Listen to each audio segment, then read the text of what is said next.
అందరికీ నమస్కారం. The education ఛానల్కి స్వాగతం. నీట్ యూజీ 2025 ఎగ్జామ్ చాలా టఫ్గా రావడంతో అనేక రకాల భిన్నాభిప్రాయాలు వ్యక్తమవుతున్నాయి. మనం కూడా దాని మీద 2-3 వీడియోలు కూడా చేస్తున్నాం. సేఫ్ స్కోర్కి సంబంధించిన వివరాలు కూడా తెలియజేస్తున్నాం. దానికి భిన్నమైనటువంటి అంచనాలు కూడా చాలామంది వేస్తున్నారు.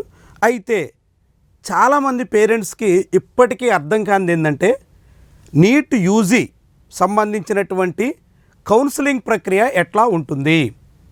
సో ఈ వీడియోలో రిజల్ట్స్ తర్వాత పరిస్థితి, అప్పుడు ఎవరేం చేయాలి, ఇలాంటి అనేక అంశాలని తెలుసుకునే ప్రయత్నం చేద్దాం. దాంతోపాటుగా మొత్తం కౌన్సిలింగ్లో ఎన్ని సీట్లు ఉంటాయి, ఏ కేటగిరీల్లో సీట్లు ఉంటాయి, ఏ మేనేజ్మెంట్ల కింద ఎన్ని సీట్లు ఉంటాయి, ఇట్లాంటి సమగ్రమైనటువంటి వివరాలని తెలుసుకునే ప్రయత్నం చేద్దాం. వీడియోని మాత్రం ఖచ్చితంగా లైక్ చేయండి. దాంతోపాటుగా మీ అభిప్రాయాన్ని కామెంట్ రూపంలో తెలియజేయండి. ఎటైనా మేము చెప్పినటువంటి అంశాల మీద విభేదించినా, మాతో ఏకీభవించినా, లేకుంటే ఈ అంశానికి సంబంధించి మరికొంత సమాచారం కావాల్సి వచ్చినా ఖచ్చితంగా కామెంట్ చేయడం మాత్రం మర్చిపోకండి. ఇక నీట్ యూజీ 2025 ఎగ్జామ్ పూర్తయింది. ఎగ్జామ్ తర్వాత ప్రిలిమినరీ కీ ఇస్తారు. ప్రిలిమినరీ కీ తర్వాత ఛాలెంజ్ చేసే అవకాశం ఉంటుంది. వాటి తర్వాత ఫైనల్ ఆన్సర్ కీ వస్తుంది. దాని తర్వాత జూన్ 1, 2 వీకుల్లోగా రిజల్ట్స్ రాబోతున్నాయి. చాలామంది జూన్ 4వ తారీఖు నుంచి 10వ తారీఖులోగానే వచ్చేదానికి అవకాశం ఉంది అనేటువంటి అంచనా వేస్తున్నారు. కానీ గత ఏడాది జూన్ 14 అరౌండ్ ఆ తేదీల్లో వచ్చినప్పుడు ఈసారి కూడా అట్లానే ఉండొచ్చు అనే అంచనా కూడా ఉంది. ఏమైనా జూన్ 2 వీక్లోగా అయితే పూర్తిగా ఫలితాలు అయితే వస్తాయి. ఈ ఫలితాలు వచ్చిన తర్వాత పేరెంట్స్ 2 రకాల మార్గాలు ఉంటాయి. ఒకటి all India quota, 2 state quota.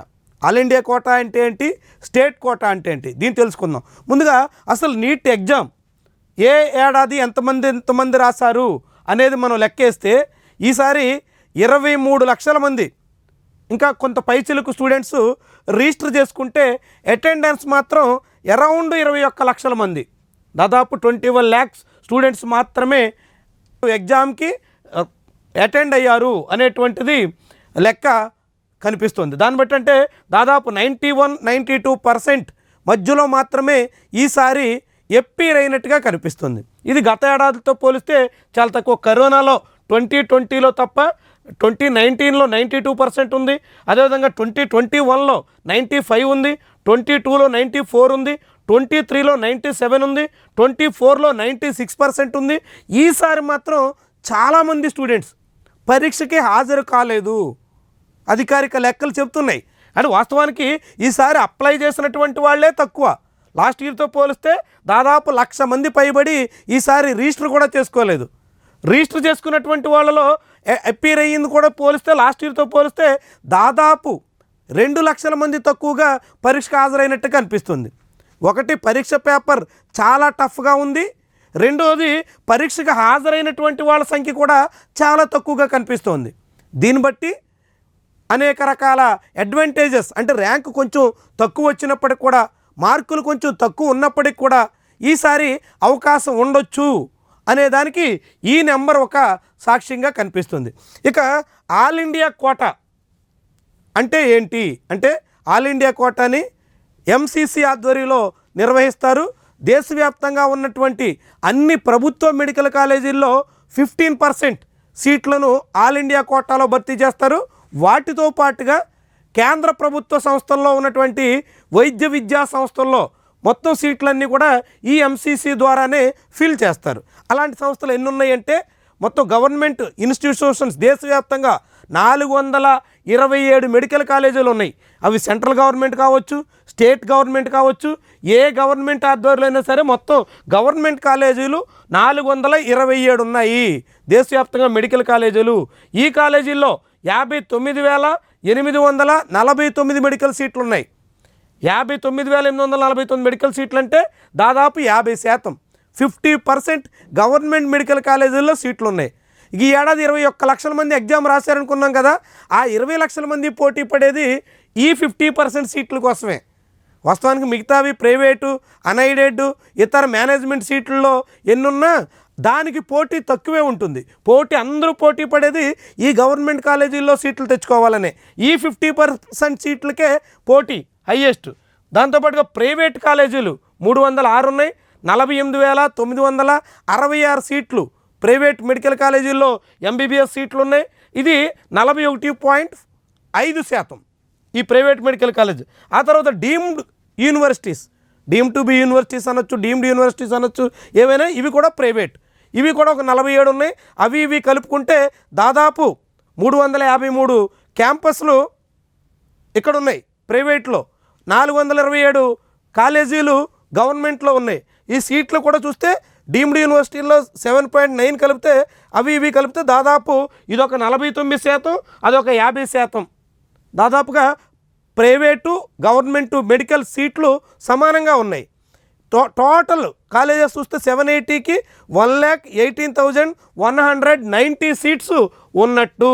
ఇంకేమైనా అదనంగా యాడ్ అవ్వాలి తప్ప ఇందులో తగ్గేదానికి అవకాశం లేదు. అంటే 1,18,000 పైగా మెడికల్ సీట్లకు ఈసారి నీట్ యూజీ 2025 రాసినటువంటి విద్యార్థులు పోటీ పడుతున్నారు. ఇక ఈ పోటీ పడినటువంటి వాళ్ళలో ఇందులో గవర్నమెంట్ మెడికల్ కాలేజెస్లో ఉన్నటువంటి సీట్లు, మళ్ళీ గవర్నమెంట్ కాలేజెస్లో ఇందాక చెప్పినట్టుగా రకరకాల మేనేజ్మెంట్లు ఉంటాయి. అందులో 20 ఎయిమ్స్ ఉన్నాయి.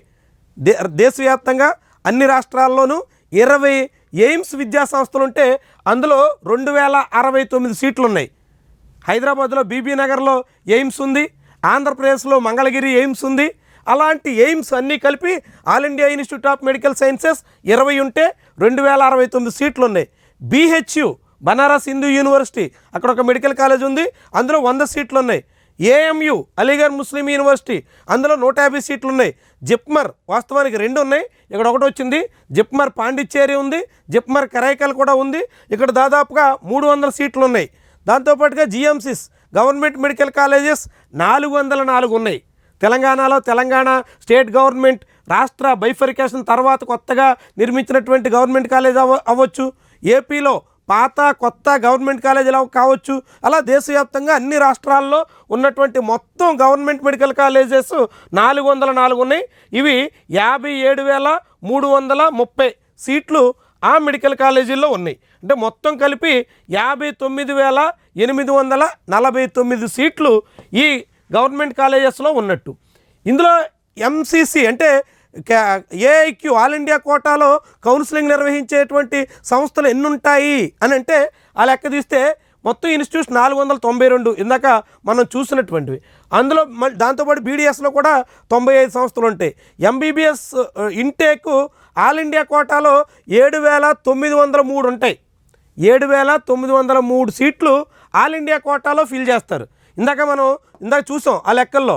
ఎయిమ్స్లో 2,069, BHEలో 100, అదేవిధంగా జిప్మర్లో 300, ఇలా ఇవన్నీ కలిపితే 7,903 సీట్లను ఆల్ ఇండియా కోటాలో భర్తీ చేస్తారు. వీటితో పాటుగా సెంట్రల్ యూనివర్సిటీస్లో 1,015 సీట్లు ఉంటాయి. వీటిని డీమ్డ్ యూనివర్సిటీస్లో 9,103 సీట్లు, ఇవి మేనేజ్మెంట్ కోటా. డీమ్డ్ యూనివర్సిటీలో ఉన్నవన్నీ మేనేజ్మెంట్ కోటానే. వీటిని కూడా MCC ఆల్ ఇండియా కోటాలోనే ఫిల్ చేస్తారు. అదేవిధంగా డీమ్డ్ యూనివర్సిటీలో మళ్ళీ సెపరేట్గా NRI కోటా ఉంటుంది అదనపు ఫీజుతో. దాంతోపాటుగా జైన్ మైనారిటీ కోటా సీట్లు ఉంటాయి, ముస్లిం మైనారిటీ కోటా సీట్లు ఉంటాయి. ECICs ESI హాస్పిటల్స్ అంటారు, అందులో మళ్ళీ 467 సీట్లు ఉన్నాయి. అదేవిధంగా జిప్మర్లో మొత్తంగా 179 ఆల్ ఇండియా కోటాలో, అక్కడ ఇంటర్నల్ కోటా ఉంటుంది 64, అది స్టేట్ అక్కడ పాండిచ్చేరి ప్రాంతానికి సంబంధించినటువంటి సీట్లు భర్తీ చేస్తారు. అట్లా అవి ఉంటాయి. వీటితో పాటుగా ఎయిమ్స్లో 2,069 ఉంటాయి. మొత్తం ఆల్ ఇండియా కోటాలో భర్తీ చేసేది 22,341 సీట్లు. అంటే ఆల్ ఇండియా కోటా సీట్లు, ఎయిమ్స్, జిప్మర్, అదేవిధంగా డీమ్డ్ యూనివర్సిటీస్, సెంట్రల్ యూనివర్సిటీస్ అన్నీ కలుపుకుంటే 22,341 సీట్లకు MCC all India quota counselling నిర్వహిస్తుంది.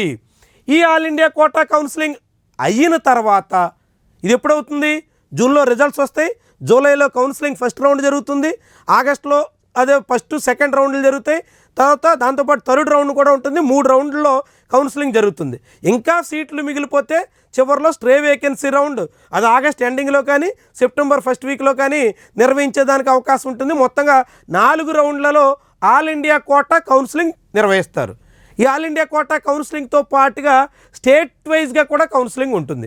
ఇందాక మనం మాట్లాడుకున్నప్పుడు మొత్తం గవర్నమెంట్ కాలేజ్ కోటా సీట్లు 59,849 అయితే ఈ ఎంసీసీ నిర్వహించేటువంటి గవర్నమెంట్ కాలేజ్ సీట్లు దాదాపు 13,000 14,000 మాత్రమే.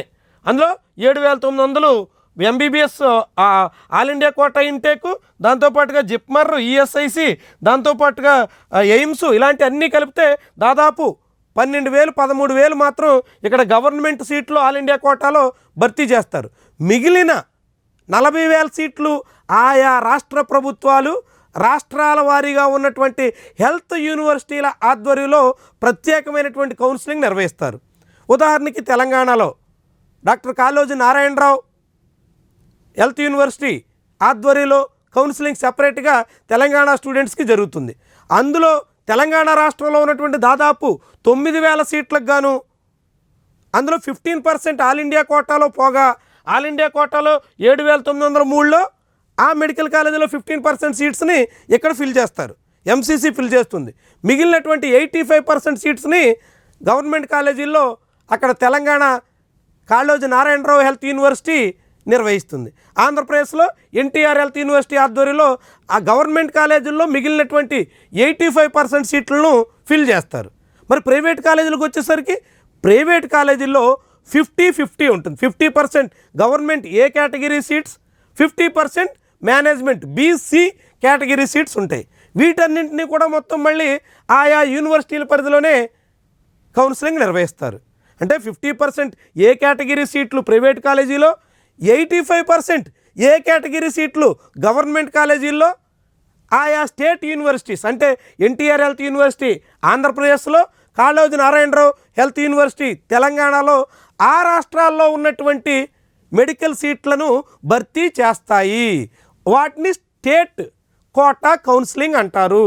ఆ స్టేట్ కోటా కూడా సెంట్రల్ ఆల్ ఇండియా కౌన్సిలింగ్తో పాటుగా ఆల్ ఇండియా కోటా సీట్స్ కౌన్సిలింగ్తో పాటుగానే జరుగుతుంది. ఒక 10-15 రోజులు గ్యాప్తో 2 కౌన్సిలింగ్లు కూడా సైమల్టేనియస్గా జరిగేదానికి ఆస్కారం ఉంటుంది. వాస్తవానికి మొత్తం సీట్లన్నీ ఆల్ ఇండియా కోటాలోనే భర్తీ చేసేయాలి అనేటువంటి ప్రతిపాదన కూడా ఉండింది.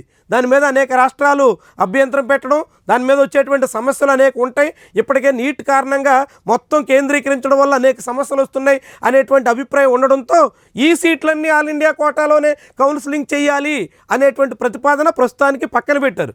ఇప్పుడు ఆల్ ఇండియా కోటాలో కొంత మేరకు మొత్తం ఎన్ని 22,341 అయితే అందులో డీమ్డ్ యూనివర్సిటీలు అన్నీ పోగా ఆల్ ఇండియా కోటాలో 7,903, అదేవిధంగా ఎయిమ్స్కి సంబంధించినటువంటి 2,069 సీట్లు, జిప్మర్ సీట్లు ఇవన్నీ కలిపి ఫిల్ చేస్తారు. వీటిని ఆల్ ఇండియా కోటాలో ఫిల్ చేసిన తర్వాత మిగిలిన సీట్లని స్టేట్ కోటాలో ఫిల్ చేస్తారు. ఇట్లా 2 దశలుగా ఆల్ ఇండియా స్టేట్ కోటా 2 భాగాలుగా ఈ మొత్తం ఎంబీబీఎస్ సంబంధించినటువంటి కౌన్సిలింగ్ జరుగుతుంది. ఇది మొత్తం కౌన్సిలింగ్ సంబంధించి చాలా లెక్కలు వివరాలన్నీ కూడా తెలియజేస్తున్నాం. ఇంకా మరింత వివరంగా ఇంకా చాలా రోజులు కౌన్సిలింగ్ టైం ఉంది కాబట్టి రిజల్ట్స్ వచ్చిన తర్వాత మరింత వివరంగా అనేక రకాల సమగ్రమైనటువంటి సమాచారాన్ని మీకు అందించే ప్రయత్నం చేస్తాం. ఖచ్చితంగా ఛానల్ని సబ్స్క్రైబ్ చేయడం మాత్రం మర్చిపోకండి. Thank you for watching.